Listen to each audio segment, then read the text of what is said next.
Hello everyone, it's Dr. Sam. I'd like to welcome you to my Eye Clarity podcast. This is a show that offers cutting-edge information on how to improve your vision and overall wellness through holistic methods. I so appreciate you spending part of your day with me.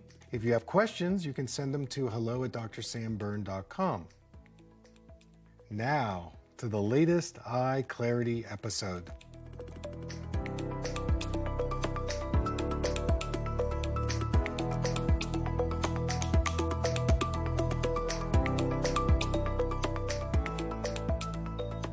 Hey everyone, it's Dr. Sam, and I'd like to welcome you to another Eye Clarity podcast. Well, as promised, I've invited many different guests on my show, and today we have somebody very unique.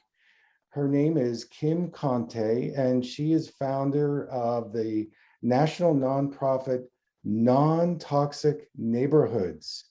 And she is an amazing person who I really admire. I met her on her Instagram posts, and she has assisted over 200 cities, counties, and school districts to ban glyphosate and take organic and regenerative land management policies and legislation online. So she's trying to clean up the environment in all these common lands like parks and golf courses and places where people congregate, and we don't realize how toxic these places are. And she is supportive for, of course, parents, pet owners, schools and universities, landscape and professional city managers, government officials. So Kim, I want to bring you on. Thank you for joining us today. Tell me your story on how you started this non-toxic neighborhoods and how it's come about. Sure, and thank you so much for having us. It found me. My background's in traditional advertising, and I had no idea kind of this is where I would end up, but it happened just by wanting to be able to protect my children and feeling like as a parent, I had failed them. You know, we have our kids, we love them, we want to enjoy them and make sure they're in an environment where they're able to thrive. So when we were living in Bermuda as a country had banned glyphosate due to its negative health impacts back in 2013. So when we moved to California, after we left Bermuda, we just assumed California would be organic and everybody's surfing and living this healthy lifestyle, only to find out that my son's elementary school was using Roundup to show the children where to run in a circle on the turf for the running club. And, that was my aha moment. And I guess the failing part came from not finding out about this until my boys have played baseball, since they were old enough to run, basically. And, finding out that it's unfortunately still common practice to utilize both Roundup and 2,4-D, which is, the scariest herbicide most people don't know about. And it's 50% of what makes up Agent Orange is used where they play. It's used, in the fields at schools. It's used, by your Roundup loving neighbor. So, we just wanted to work to fix this. So we worked with the City of Irvine and Irvine Unified School District back in 2016 to adopt organic land management. And in the beginning, a lot of it was trial and error. We had to make sure that these policies were sustainable, or it would have gone back to utilizing harmful pesticides. And, children and pets were big animal lovers, and children and pets interact with their environment so aggressively at times. They're lower to the ground, hand and mouth behavior. Dogs are even eating the grass that potentially has been treated with 2,4-D. which is actually applied directly to the turf. And it's something that we just need to let other parents become made aware of. And again, I just felt like I should have known that. We do all of these things to try and protect them. But for my third grader, Mike was in third grade before we found out about this. So all of those years of exposure, we can't undo. So our goal is to basically not be needed in 10 years and work to get every ball field, park, and city free of these harmful pesticides. Yeah, that's such an inspiring story. And, you're right. People don't recognize or realize the toxic effects of these pesticides. I mean, from my side of it, because I've worked with, autism and ADD for many years, I see a lot of the, biochemical imbalances, and I'm testing them, that I go, oh my gosh, this is just, horrible, and you ask parents, well, where are you playing with your kids? And, they're playing baseball, they're at the park, and then the pets too, our dogs and cats. So, you came on my radar, and, I was really interested in how you navigate this from a political point of view. What's the process that you actually go through in creating this awakening? I honestly think the process has been a lot easier to fine tune once we just decided to stay solutions based. So we've Hmm. all been marketed to us that Roundup and these other, harmful pesticides are safe. It has an EPA registration number, Environmental Protection Agency. So you just assume that the EPA wouldn't allow these toxins into the market unless they've been proven safe to do so. And I think humans are trusting. We trust that if a city park is utilizing something near playgrounds, or a school district is using something that has been proven safe. And the more we looked into the EPA, the more that we learned with our advisors that we're so grateful for. They helped explain how broken our regulatory system is. So the Hmm. EPA doesn't even test the inert ingredients, which can make Hmm. up to 98% of the total product, is never tested, Amazing. right? And Yeah, they have that's true. accumulative impacts, synergistic impacts. So we know how they harm us. We share with city staff, school district policy influencers, kind of the bad news up front. we share we share the negative Right. health impacts, but then really the focus is then to just see what they're currently utilizing and how we can support them to break that system, to stop this game of pesticide whack-a-mole where, a city we worked with banned glyphosate, all glyphosate-based products, and it was a great step forward, only to find out the distributor pushed glyphosate, active ingredient of Cheetah Pro, on them. So that does Yeah. not equate to improving Exactly. public health and safety in any way. No. So we stay solutions based, and we have Mhm. um, the goal of making sure that nobody has to reinvent the wheel. So again, we learn through trial and error what works, what doesn't work, and working with Mhm. city staff. And just, we Mhm. don't recommend going to your elected official unless you're stonewalled by the city staff. Then you kind of have to increase the pressure a little bit. Yeah, you need to have the leverage, I guess, to to be able to go to the politicians, because it's so invasive in terms of the pesticide use, and it's just normal and natural that that's what they do.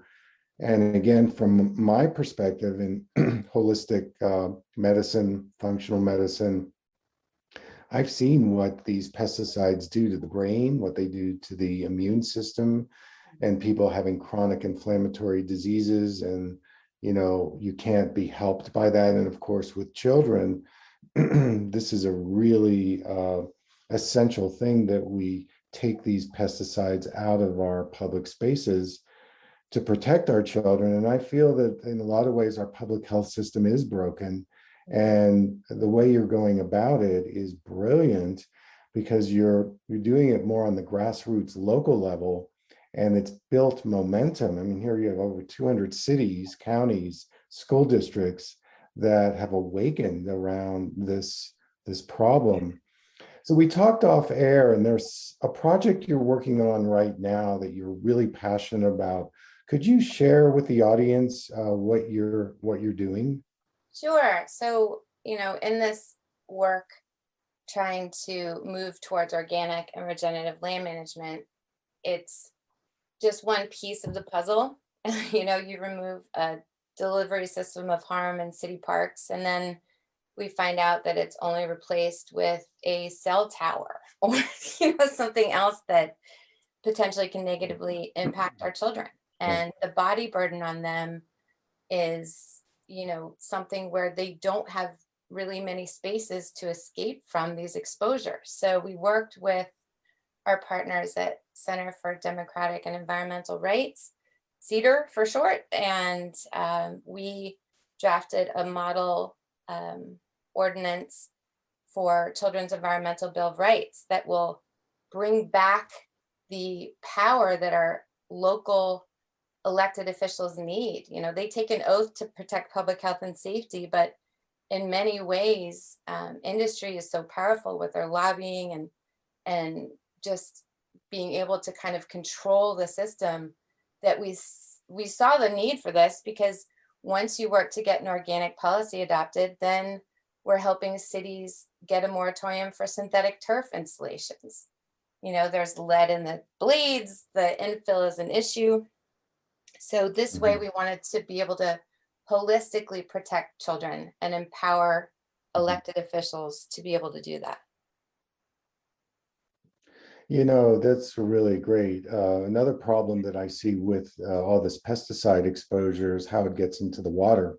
Mhm. And once it gets into the water and you're drinking it, game over. And so, being proactive and going after these different pesticides and going into the communities is really fabulous. And so, my listeners are going to be piqued by this. And so, how can they get involved? How can they connect with you? And what can they do in their local community to create change?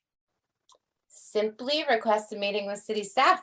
We will provide talking points, meeting materials. Our advisors have been great.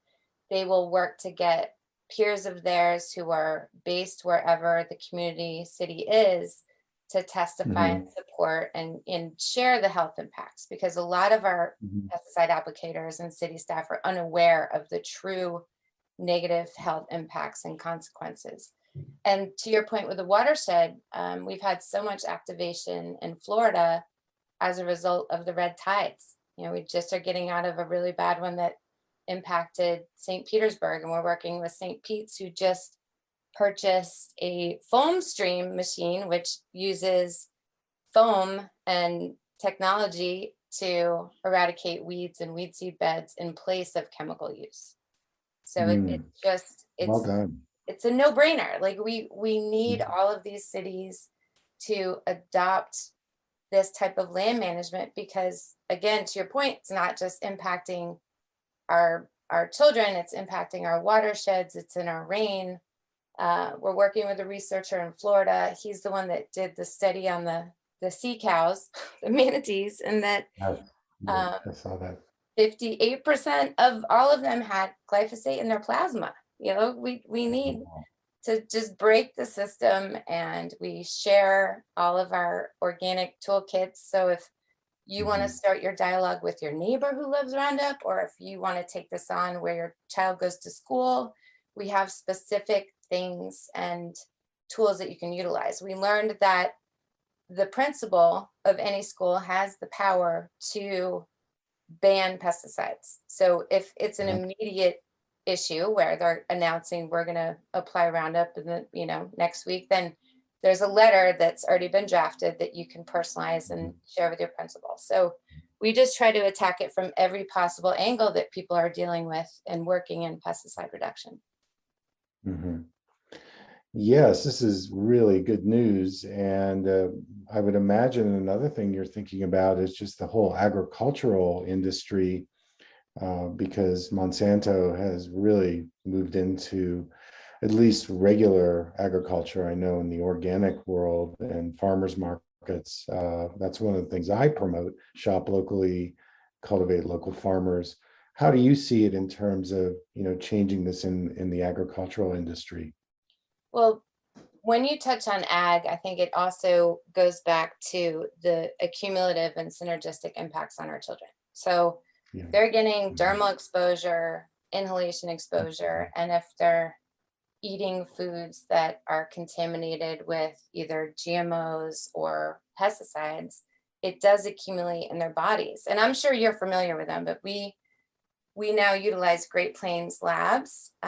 Unfortunately, it is not yet covered under insurance, so parents have to pay Mhm. for it out of their pocket. But when children are showing or presenting autistic like symptoms, a lot of times the pediatricians now are are requesting that parents go to Great Plains. And we have a Mhm. little 4-year-old girl in Orange, California, that her parents had a lot of trouble conceiving. So when they finally had Lily, they were so excited. They admit to being Mhm. helicopter parents. They just want to keep her safe. And she was on a strict organic diet. Um, and with all of this, her 4-year-old checkup, the pediatrician ordered the lab work, and we found out that Lily was at the 95th percentile of glyphosate in her system, and she was Mhm. literally off the charts with 2,4-D in her system. And that is Mhm. simply from just playing in a city park. So then you take a child Yeah. like Lily and have her, eating conventional food, and it's just the body burden is too much for our kids. And I think, we've seen it. We have friends that have been unable to conceive, and their dream is to always have children. We have children in the school system that are needing assistance because of all of these, learning disabilities and other situations. I mean, we're a society that's sick right now. Yeah, Great Plains Lab is definitely reputable for testing for glyphosate. And again, from my perspective, I've been in private practice over 30 years and test for it quite frequently when I see these really strange behaviors. And it so affects our neurological functioning, our sensory motor, our developmental uh, Autoimmune, process. you name it. Autoimmune is another, yeah, autoimmune is another very common thing that I see, and they call it idiopathic. We don't know what is causing it. Well, what is causing it is that you're laced with these pesticides and you're eating GMO foods, and the toxic load, especially in children, is such that they just can't overcome the um, the toxicities, and it affects their behavior, their brain, their development, and even parents who want to conceive. Exactly, that's a big issue that's going on. And even in the air, we get exposed through through the air particles. And I constantly talk on social media about how we can boost our microbiome and our immune system. And, if we can do that, we take more a proactive approach, and we're not just treating symptoms, we're not just using pharmaceutical drugs, but we're looking at it holistically. And you said this a few minutes ago, and I love that you're looking at this from a holistic perspective and you're solution based. And I think that's effective as a strategy.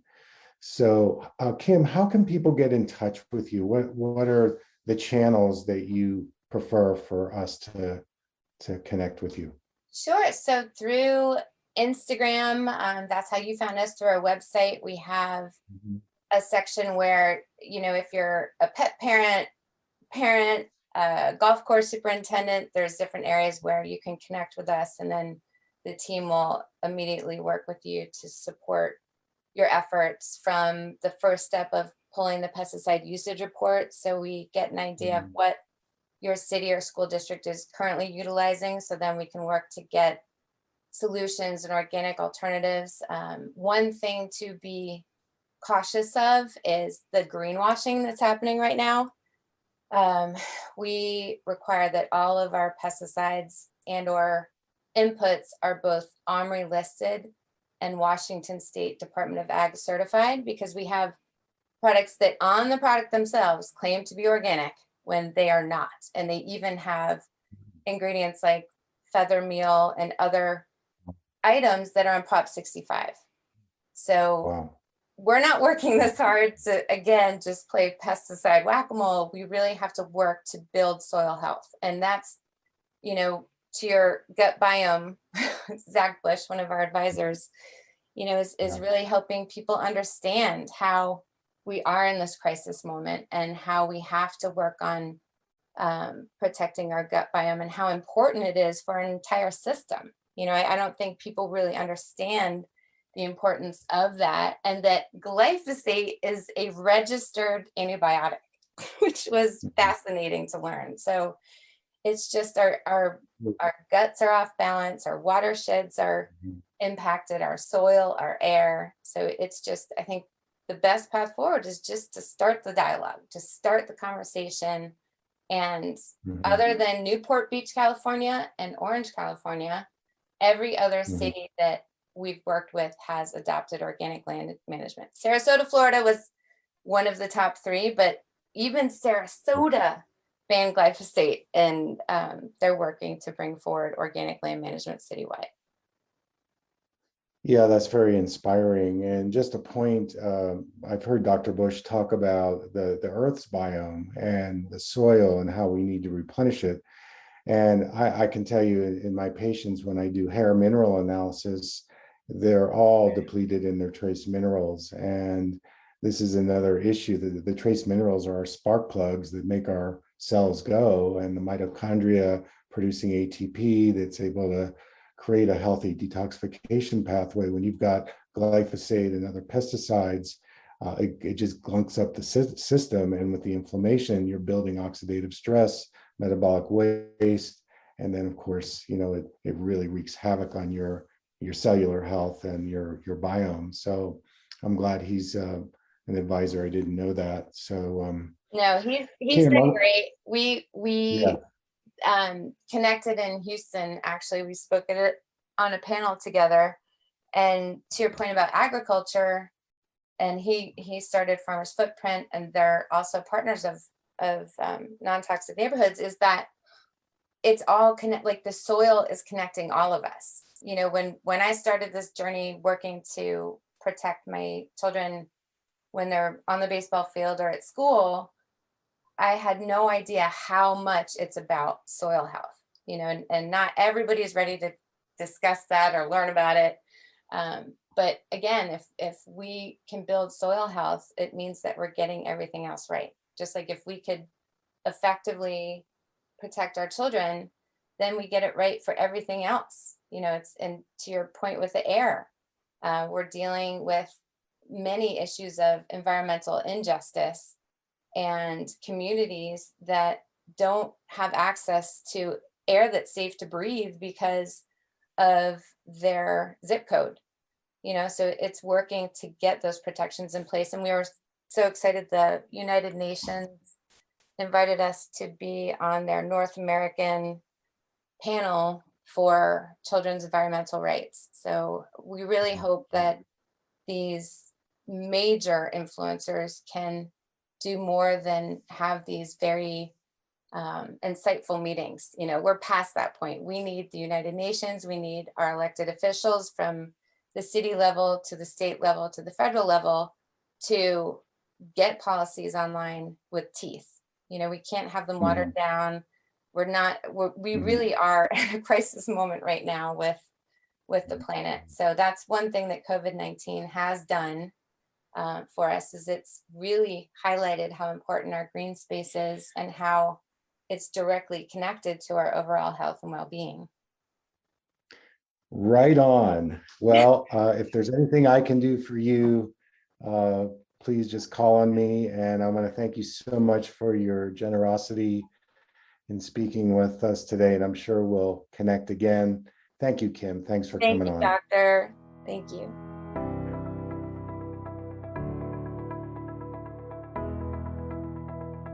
Thank you for listening. I hope you learned something from the Eye Clarity podcast show today. If you enjoyed the episode, make sure to subscribe on iTunes or Spotify and leave a review. See you here next time.